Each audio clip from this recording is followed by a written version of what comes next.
Welcome back to Conversations That Awaken by Joe Bandra. If you've been with us since episode 1, thank you for taking this journey with us. Over the first 10 episodes, we've questioned many of the assumptions most of us inherited without ever examining them. We've explored the nature of reality, the illusion of separation, the origins of belief, the question of God, the self-organizing universe, the fact of being, the limits of language, and the stories we tell ourselves about who we are. You may have noticed that we've returned to some of the same ideas more than once. That wasn't by accident. Some truths cannot be understood by hearing them only once. They must be approached from different angles, examined through different lenses, and reflected upon until they become your own direct insight. Repetition is not about convincing you, it is about inviting you to observe more deeply. Our purpose has never been to give you another belief system. It has always been to encourage you to examine, question, investigate, and ultimately understand for yourself. Because borrowed knowledge is information. Direct experience, on the other hand, is transformation. If you're joining us for the first time, we encourage you to begin with episode 1. Each conversation builds upon the previous one, forming a journey from questioning the world to questioning the one who believes they are separate from it. So wherever you are in the world, thank you for listening. Take a moment to become fully present. Set aside, just for a little while, everything you think you know. And together, let's question everything. I am Kim. I hope you had the opportunity to read or listen to Finding Neve by Joe Bandra. The name Neve, heaven spelled backward, symbolizes a journey of self-discovery, an inward return to the source of true happiness. It is an invitation to look beyond the stories we tell ourselves, rediscover our authentic nature, and awaken to the peace and wholeness that have always been within us. So what if the very tools you're currently using to, protect your mental health? Like boundaries and all that. Right. Your carefully constructed boundaries, your relentless focus on self-esteem, your meticulously curated personal brand. What if those are actually the exact things making you miserable? It's a pretty terrifying thought, honestly. It really is. I mean, what if the fortress you spend all your time building to keep the world out isn't a sanctuary at all, but a prison? Yeah, a prison you completely built yourself. Exactly. So today on the Deep Dive, we are looking at an ancient framework that basically wants you to completely dismantle that fortress. Brick by brick. Brick by brick. Yeah. Because you, listening to this right now, are probably living in a state of just perpetual outward momentum. We all are, really. Yeah, we're constantly searching for the next piece of data, the next life hack, the next boundary to set so we can finally feel secure. But this deep dive is kind of the ultimate antidote to that exhausting outward frenzy. It is. We're turning the camera around and exploring the inward path to radical unity. Which requires a profound shift in perspective. I mean, the modern default is to ask what more we need to add to our lives, to be complete or secure. Like downloading a new software update for your brain. Right, exactly. But the framework we're unpacking today flips that entirely on its head. It asks what we need to remove in order to realize we were already complete to begin with. So we're talking about stripping away layers, not acquiring new ones. Exactly. And our sole guide for this mission today is a brilliant compilation. It's Joe Bandra's book, Sufism, The Path of Love and the Return to the One. A phenomenal text. Truly. But our goal here isn't to just examine Sufism as some historical or theological artifact trapped in a museum. Right. You probably already know the basic historical contours anyway. Yeah. What we're doing today is extracting its profound psychological, scientific, and practical wisdom.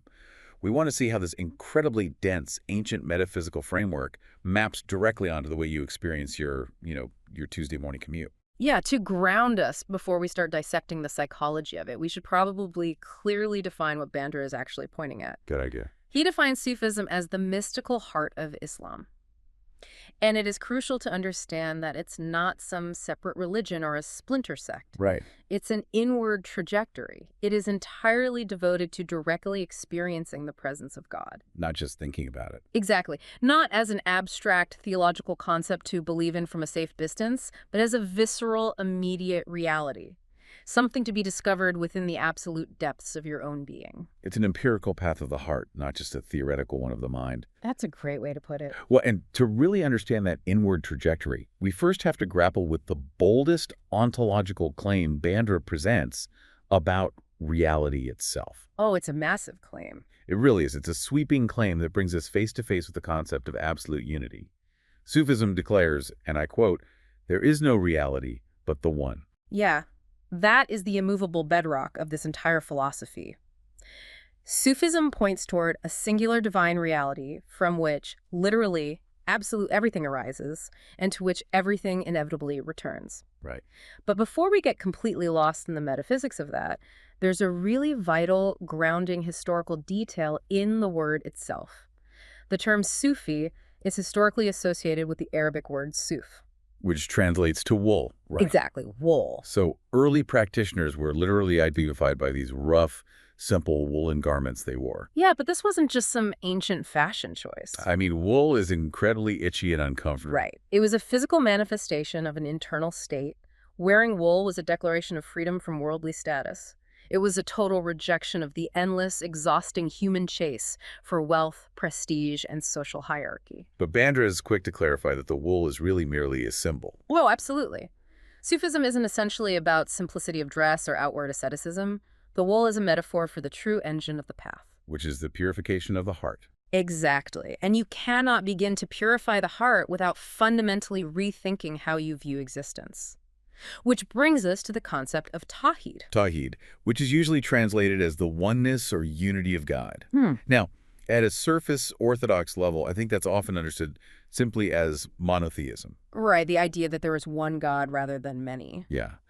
But Bandra points out that in the mystical context, Tawhid means something infinitely more radical than just a headcount of deities. It really does. It means that reality itself is undivided. It is a claim of absolute non-duality. Which completely shatters our normal day-to-day operating system. Totally shatters it. Because if you examine the central assumption of ordinary human existence, it's the assumption of separation. Right. I'm here, you're there. Exactly. You and I walk around experiencing ourselves as isolated, autonomous entities. We feel fundamentally separate from nature, separate from the people passing us on the street, and certainly separate from the divine.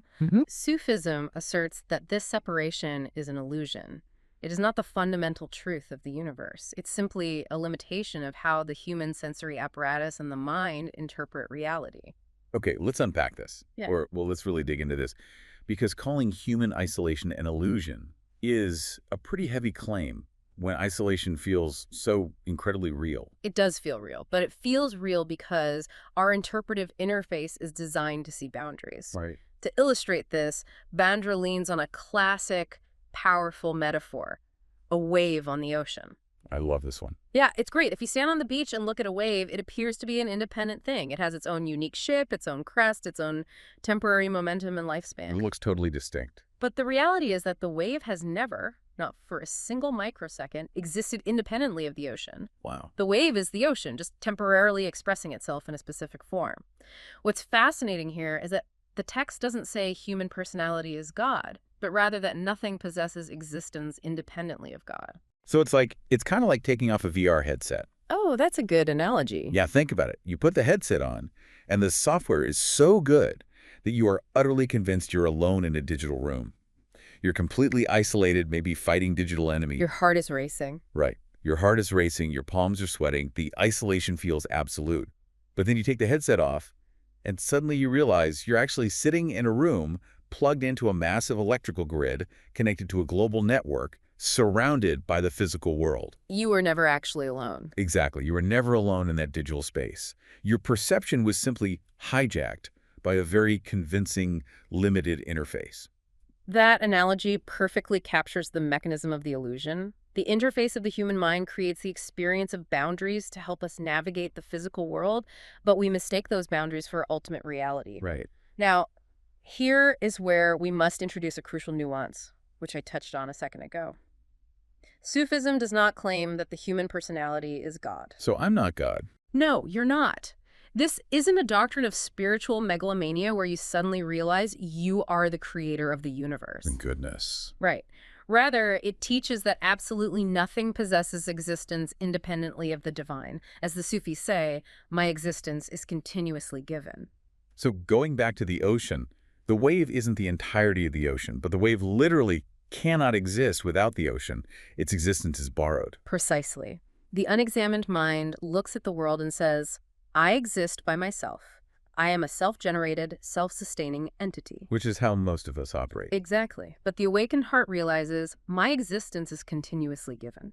Every breath, every heartbeat, every firing synapse depends on a reality vastly greater and deeper than the personal contained self. But let me play devil's advocate here for a second. Sure. Because if this underlying unity is the fundamental truth of reality, if we are all just waves on the exact same ocean, why is the human experience defined by such intense conflict? That is the million-dollar question. Right. I mean, why are we so naturally prone to acting selfishly, guarding our territory, and fighting with each other? It seems like if unity were the baseline, we wouldn't have to try so hard to feel connected. Why do we act like a million competing factions instead of one ocean? Well, that tension is the central problem Sufism seeks to solve, and the framework provides a highly specific psychological diagnosis for why we feel so isolated despite this fundamental unity. And what's the diagnosis? It comes down to a concept called the nafs. The nafs, which is often translated simply as the ego. Yes. Yeah. But we need to look at how Sufism specifically defines it. The nafs is the limited, conditioned ego self. It is the part of the ordinary human mind that is constantly churning with fear, ambition, resentment, comparison, pride, and attachment. So basically everything that stresses us out on a daily basis. Literally all of it. And these aren't just random emotions. They are the psychological bricks that actively build and reinforce the illusion of isolation. The nafs is entirely driven by desire, fear, and a desperate need for self-importance. It's the narrator in your head that is constantly spinning a story about who you are. Yes, exactly. And it doesn't just quietly tell that story, right? It violently protects it. Bandra points out that the nafs defends its narrative through defensiveness, comparison, denial, and blame. All those lovely human traits. Yeah, like for example, if someone succeeds at work, the nafs immediately feels jealous. Why? Because the nafs operates in a zero-sum reality. It interprets someone else's success as a direct threat to your own significance. And this is where we have to be incredibly precise, because modern interpretations often get this wrong. The nafs, the ego, is not inherently evil. Right, it's not some demonic force you have to, exercise from your body. Exactly. Sufism does not teach self-hatred. It does not ask you to despise your ego. It simply identifies the nafs as the unexamined self. The unexamined self. Yes. It is a mechanical, almost algorithmic process of survival that has been misapplied to our psychological identity. Bandra details the inner monologue of this unexamined self, and it is universally recognizable. Oh, I bet it is. The nafs is the voice that says, I must be admired. I must always be right. I am fundamentally better or worse than others. And perhaps the most pervasive one. I cannot be happy unless life follows my exact plan. Oh, wow. I cannot be happy unless life follows my plan. If you're listening to this, just think about how much of your daily anxiety and frustration stems directly from that one sentence. Probably almost all of it. Seriously, think about the last time someone corrected you in a meeting and your heart rate instantly spiked. You felt a rush of adrenaline. Flight or fight mode. Right. From a biological standpoint, your body was reacting as if a tiger just walked into the room. But there was no physical threat. The threat was entirely to your naf. Yes. It was a threat to the fragile story that you were the smartest, most competent character in the room. And when that biological spike happens, the ordinary mind projects the blame outward immediately. The unexamined self says, that person who corrected me is a jerk. They are out to get me. But the Sufi framework demands a radical reversal of that impulse. Instead of blaming the external trigger, the seeker uses that discomfort as a mirror. So you look at yourself. Exactly. You turn inward and ask very difficult, penetrating questions. What specific identity within me has been wounded? Why do I need their approval to feel secure? What deep-seated fear is hiding beneath this sudden anger? It's forcing you to examine the structural integrity of the story you're telling about yourself. Right. But I have a question about the practical application of this. Modern psychology, right now, heavily emphasizes the need for a strong ego to function in a healthy way. It absolutely does. We are told we need robust self-esteem, we need to assert our boundaries, we need a highly defined sense of self to navigate our careers and our relationships without getting trampled. Which is practical advice. Sure, but does Sufism want us to just obliterate our self-esteem and become passive doormats? That is a critical point of friction between modern therapy and ancient mysticism. Healing, in the Sufi context, is not about destroying the functional self. Okay. You still need an ego to look both ways before crossing the street. But the goal is to understand it, discipline it, and eventually transcend it. Sufism teaches that the ego was only ever a tool. It was never the totality of who you are. Right. Suffering arises when the tool convinces you that it is the master. So it's like realizing you are the sky, not the storm clouds passing through it. You don't have to declare war on the clouds or pretend they don't exist. You just have to stop identifying as the weather. That is a perfect articulation. The spiritual path is the gradual movement from being entirely identified with the restless, fearful nafs toward resting in the awakened voice. But how do we actually do that? Well, here is the profound challenge. If the nafs operates entirely on fear, transaction, and self-protection, you cannot dissolve its grip through intellectual debate. Because it'll just argue back. Exactly. You cannot outthink your ego because the ego will simply co-opt your intellect to build a more sophisticated defense system. It will turn your spiritual knowledge into a new form of pride. Oh, like, I am so spiritual now, I'm better than everyone else. Precisely. The only mechanism that can actually dissolve the nafs is a radical, terrifying alternative. Unconditional love. Yeah. Which brings us to a massive paradigm shift in the text. Sufism doesn't view God as a distant cosmic architect or a celestial judge keeping a ledger of your sins. Sufis refer to God as the beloved. And that subtle shift in vocabulary fundamentally reconfigures the entire religious enterprise. It changes everything. It completely transforms religion from a system of obedience based on fear? Fear of punishment, fear of damnation. Right, fear of getting it wrong, into an intimate relationship rooted entirely in love. There is a legendary story about the great female Sufi mystic Rabia al-Adawiya that captures this perfectly. Have you heard this one? Oh, the one with the torch. Yes, it's brilliant. Yeah, so she was seen running through the streets of Basra carrying a torch in one hand and a bucket of water in the other. Just a striking visual. Truly. And when people stopped her and asked what she was doing, she said she wanted to use the fire to burn down paradise and the water to put out the fires of hell. Wow. And why? So that people would stop worshiping God out of desire for reward or a fear of punishment. She demanded a love for the divine simply because the divine was worthy of love. Full stop. No transactions. It is a stunning story because it exposes the transactional nature of how we usually approach the universe. Bandra connects this to the concept of spiritual maturity. Spiritual maturity, how does he define that? Well, think about the developmental stages of a human being. A young child behaves well for two reasons: to receive a reward, like a toy, or to avoid a punishment, like being sent to their room. Right, pure transaction. It is a strictly economic exchange. But love, at its highest, most mature level, asks for nothing in return. Imagine a marriage where you only do the dishes so your spouse won't yell at you. Sounds miserable. Right, or you only buy them a gift so they'll finance your new car. If someone described that dynamic to you, you would immediately recognize it as a deeply toxic, narcissistic relationship. It's entirely self-serving. Absolutely. But Sufism is pointing out that we treat reality the exact same way. I will be a good person so the universe will reward me with prosperity, or so God won't punish me. That is still the nafs talking. Yes. It's still the ego looking out for its own survival, just using spiritual language to do it. Exactly. The ego has simply spiritualized its greed. The Sufi path invites us to love truth, goodness, and the divine source, not because we will be compensated for it, but because love is our deepest, truest nature beneath the nafs. And if we connect this to the bigger picture, this shifts how we treat other people, right? Dramatically. Bandra poses a piercing implication.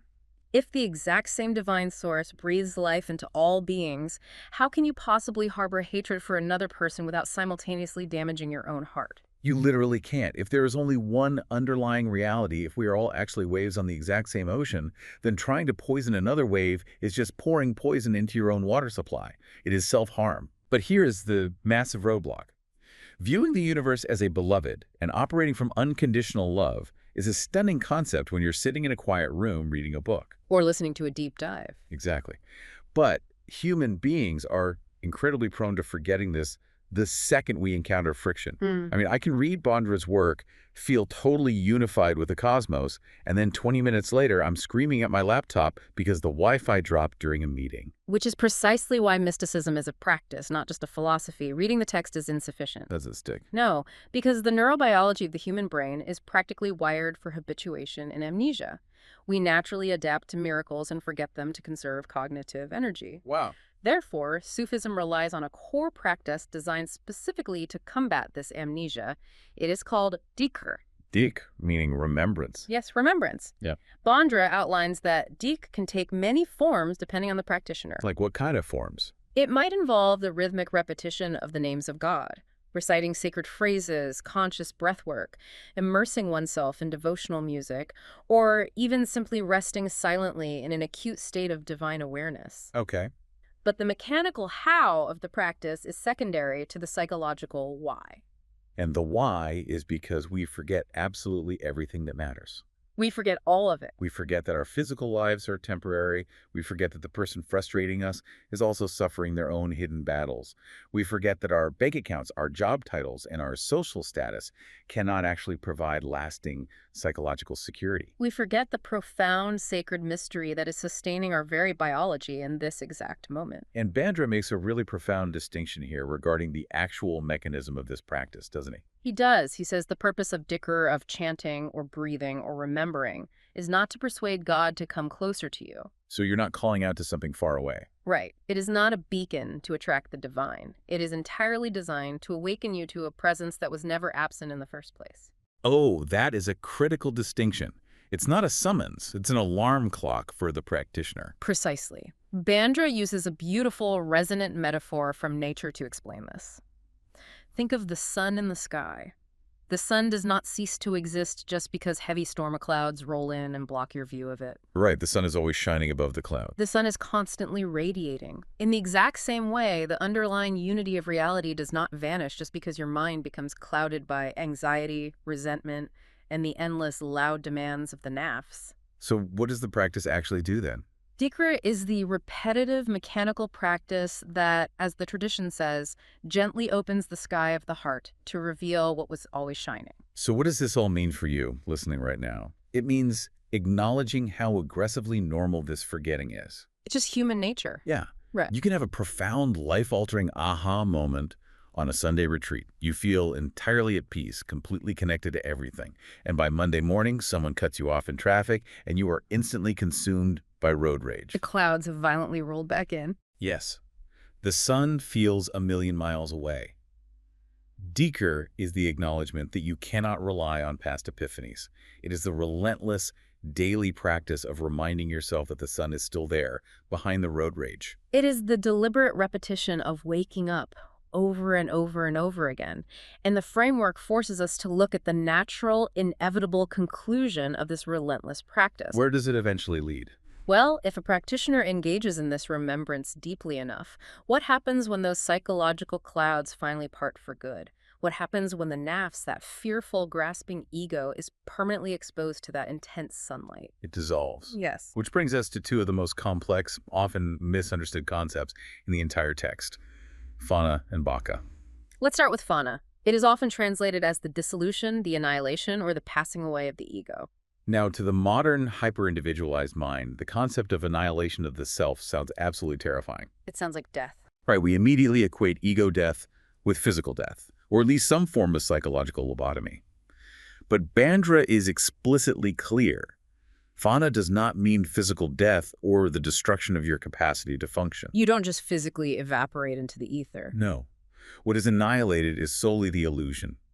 It is the definitive end of the deeply held belief that your separate, isolated personality is the ultimate center of existence. And Bandra assures the reader that in Fana, the functional aspects of the person remain completely intact. You still remember your own name. Right. You still care deeply for your family. You still possess your skills and memories. So if the functional person remains, what exactly is dying? What is being annihilated? What dies is the exhausting psychological demand that everything in the universe must revolve around me. Oh, that's such a relief. Isn't it?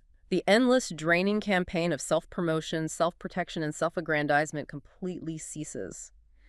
Bandra explains that spiritual awakening in Sufism is not the glorification of a human being. It's not about upgrading your ego so you become some serene, untouchable superhero. Exactly.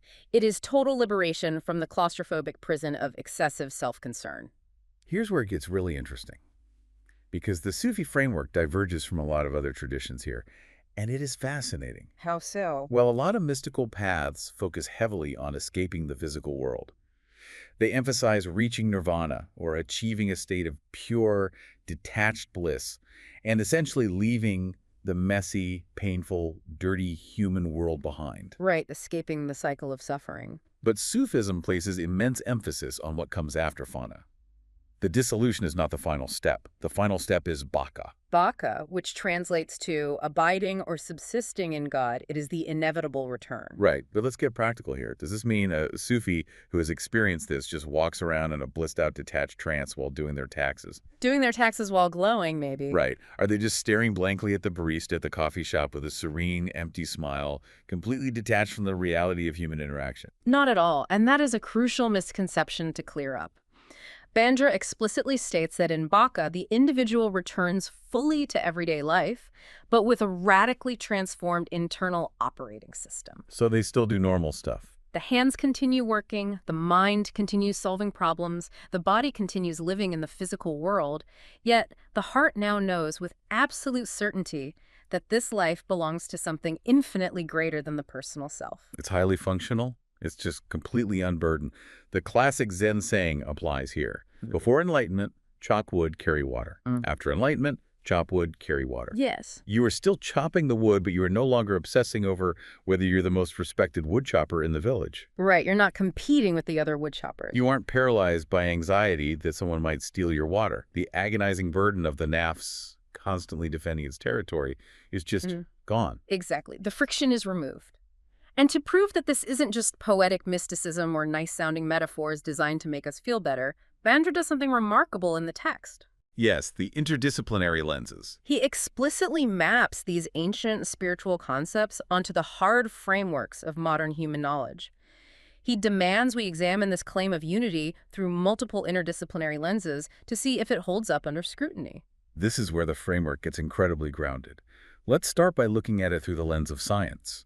Because culturally, we are conditioned to think of science and mysticism as absolute opposites. Right, one deals in hard facts, the other in vague feelings. Exactly. But Bandra argues they actually rhyme in profound ways when pointing at the nature of reality. Though he is careful to issue a methodological warning first. We must not carelessly conflate science and mysticism. They are fundamentally different tools. Sure. Science investigates the measurable, objective universe using the scientific method. Mysticism investigates the subjective, inner experience of consciousness. Science cannot be used to prove Sufi theology, and a subjective mystical experience does not replace the need for empirical scientific evidence. Right, you don't use a telescope to measure the temperature of an oven. Different tools for different domains. Good analogy. But Yeah. when you do point the telescope of science at the universe, what does it actually reveal? It reveals a universe of profound, inescapable interdependence. Bandra points first to biology. Consider your own body right now. Okay, thinking about my body. Your continued existence is entirely dependent upon oxygen, which is produced by a global network of plants. Your energy comes from food, powered by a star millions of miles away. The sun. Right. You survive only because of trillions of autonomous bacteria living within your own gut microbiome, which you have absolutely no conscious control over. So from a strictly biological standpoint, the independent self is a complete fiction. It is physically impossible. You literally cannot exist in a vacuum. You're an ecosystem. You are a walking, breathing, porous ecosystem that is deeply, inextricably plugged into a larger planetary ecosystem. Biology proves that separation is an illusion. Precisely. And then Bandra moves to neuroscience, which is where the overlap gets truly fascinating. Oh, this part blew my mind. Modern neuroscience has proven that the brain actively constructs much of our experienced world. Our perception is not a passive, perfect video recording of objective reality. So we aren't just seeing things exactly as they are. No. It is a highly subjective, predictive interpretation, heavily shaped by our memories, our expectations, what we pay attention to, and the inherent limitations of our sensory organs. Which is exactly what Sufism has been claiming for centuries regarding the nafs. We do not experience reality exactly as it is. We experience reality strictly through the condition of our own minds. Yes. If your nafs is terrified, your brain will literally highlight threats in your environment that a calm person wouldn't even notice. An angry mind perceives a world populated entirely by enemies. While a loving heart perceives a world ripe with opportunities for connection, science studies the neurological mechanisms of this predictive coding, but Sufism asks the ultimate transformative question. What happens to the reality you experience when the perceiver, the ego, is fundamentally transformed? To answer that, we have to move beyond the physical mechanics. Moving from science to the lens of metaphysics, Bandra asks what actually lies beneath these shifting biological and neurological appearances. Right, the deeper layer. Sufism views the visible, measurable world as completely real, but crucially, not self-sufficient. Every created thing, every physical form, is viewed as a sign pointing beyond itself toward an ultimate source. And to explain this, we can use the metaphor of a cinema screen. I really like this one. Think about sitting in a movie theater. Over the course of 2 hours, hundreds of characters, massive explosions, heartbreaking tragedies, and moments of incredible joy are projected onto that screen. You're totally absorbed in it. Your heart races, you cry, you feel the tension. But none of those forms, none of that drama can exist without the blank, unmoving screen behind them. Right. The screen remains completely present and unchanged during every single scene, whether it's a terrifying battle or a peaceful sunrise. In that metaphysical framework, the divine reality, the one, is the ground, the screen upon which the entire frantic drama of human existence unfolds. Yes. The forms, the biological bodies, the shifting circumstances continually arise and pass away, but the source holding them remains eternal and unaffected. When you really grasp that, it is incredibly freeing. It's so freeing to realize you are the screen, not just the temporary character getting dumped or fired or embarrassed in scene 4 of the movie. It is deeply freeing on a personal level. However, this raises an important question, actually an incredibly dangerous philosophical trap, and Bandra addresses it head-on. What's the trap? If the entire physical world is just a movie playing on a metaphorical screen, doesn't that render human suffering completely irrelevant? Oh. Why should we care about tragedy, disease, or injustice if it's all just temporary forms changing on an eternal screen? Right. It's a fast track to spiritual bypassing or pure apathy. You look at someone starving and think, well, it's just a movie, man. Your true nature is the screen, so why are you complaining? Exactly, and Bandra explicitly warns against this distortion. Realizing that the source remains eternal does not mean that the physical suffering occurring within the forms should be dismissed as an illusion. The pain is real. The pain is genuinely, acutely experienced by the characters in the movie, and therefore active compassion is absolutely mandatory. Got it. Seeing the screen simply means understanding that the deepest reality is greater than the pain.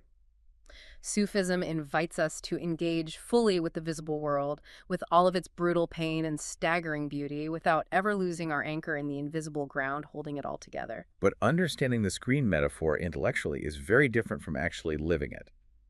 Which brings us to the lens of mysticism. The experiential lens. And there's an analogy here that perfectly captures the limitation of just talking about this stuff. It's the difference between studying the chemical composition of honey and actually putting a spoonful of honey in your mouth. Yes. You can spend your entire life in a laboratory. You can read the comprehensive history of honey, memorize its exact nutritional value, and map its entire atomic structure on a chalkboard. You can be the world's leading expert on honey. But absolutely none of that intellectual knowledge equates to the direct, visceral experience of sweetness on the tongue. You do not know honey until you taste it. Mysticism is entirely, exclusively concerned with the taste. Intellectual knowledge, no matter how vast, cannot produce awakening. You cannot think your way into radical unity because thinking relies on the very dualistic mind that you are trying to transcend.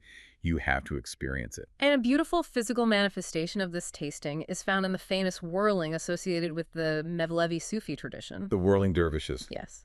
The physical movement of the whirling is deeply mechanically symbolic.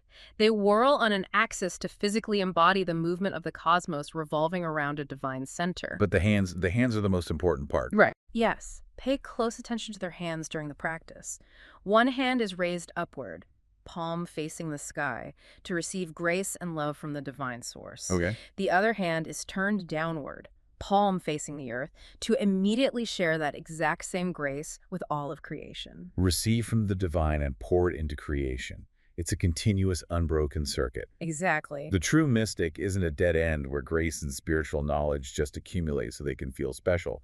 They are a conduit. And Bandra makes a very sharp, necessary point here about the danger of spiritual practice. True mystical experience produces humility and service, not superiority. Right. If someone claims to have had a profound spiritual awakening and suddenly acts arrogant, aloof, or elite, the ego hasn't dissolved at all.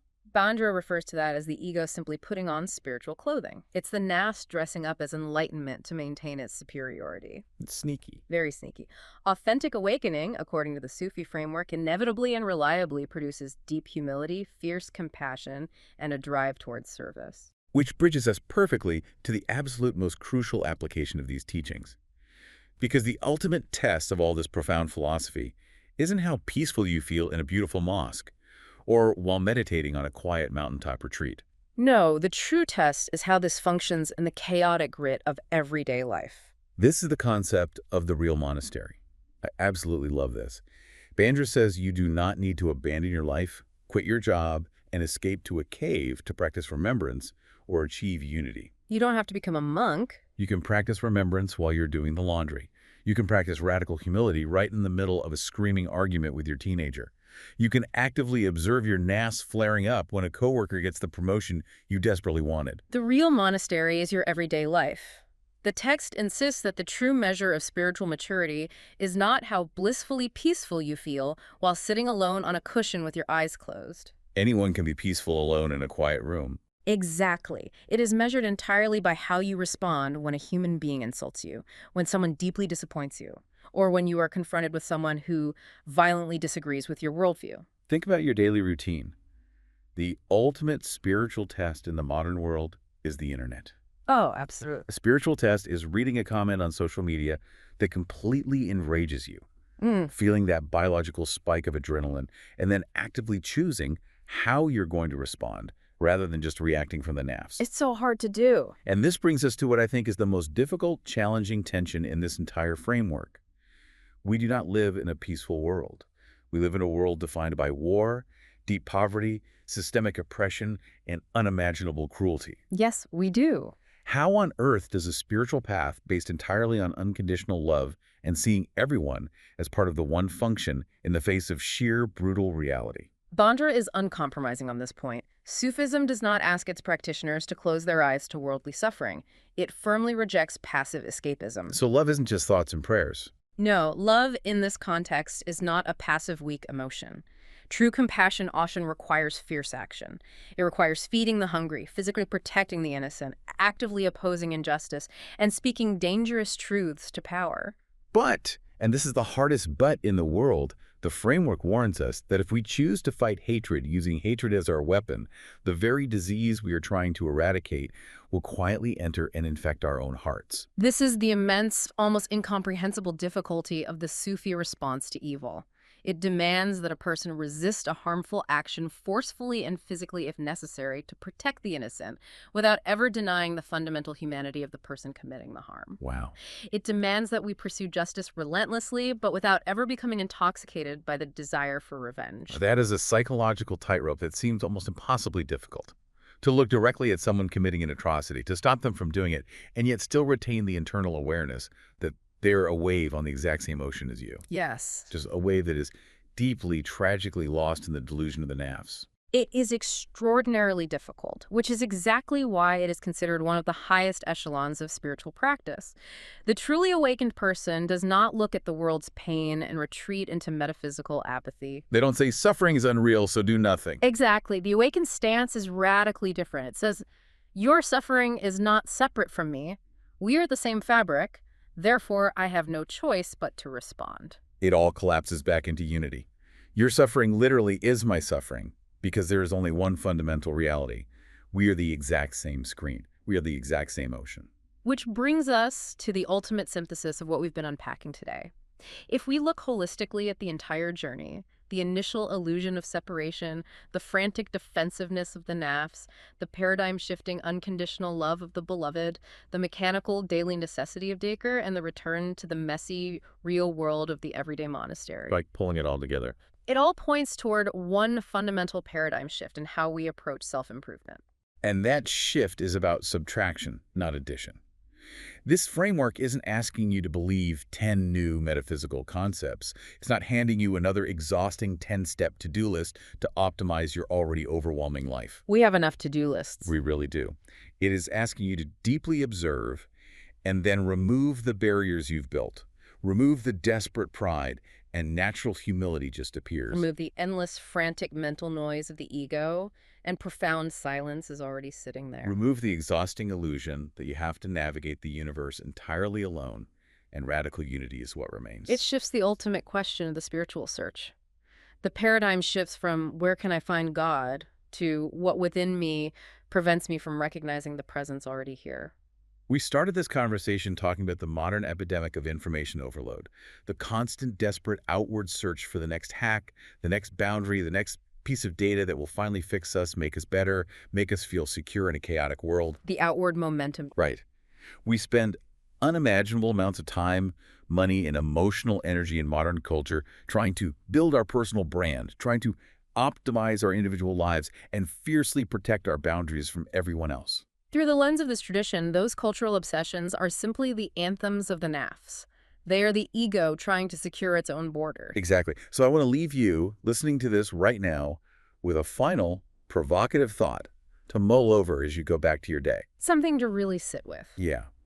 If the framework we explored today is right, and the naf, this terrified, ego-driven need to be separate, special, and heavily protected, is the exact mechanism blocking us from profound peace and radical connection. What if our modern obsession with self-care is actually feeding the exact disease we are trying to cure? Next time you feel your heart rate spike, the next time you fiercely defend your ego in an argument, the next time you put your VR headset back on and prepare to do battle with the world, stop and ask yourself, are you building a fortress to keep yourself safe, or are you just building a thicker wall for your own prison? A deeply necessary question to carry with you into the everyday monastery. Thank you for joining us on this deep dive into the profound wisdom of Joe Bandra's Sufism, the path of love, and the return to the One.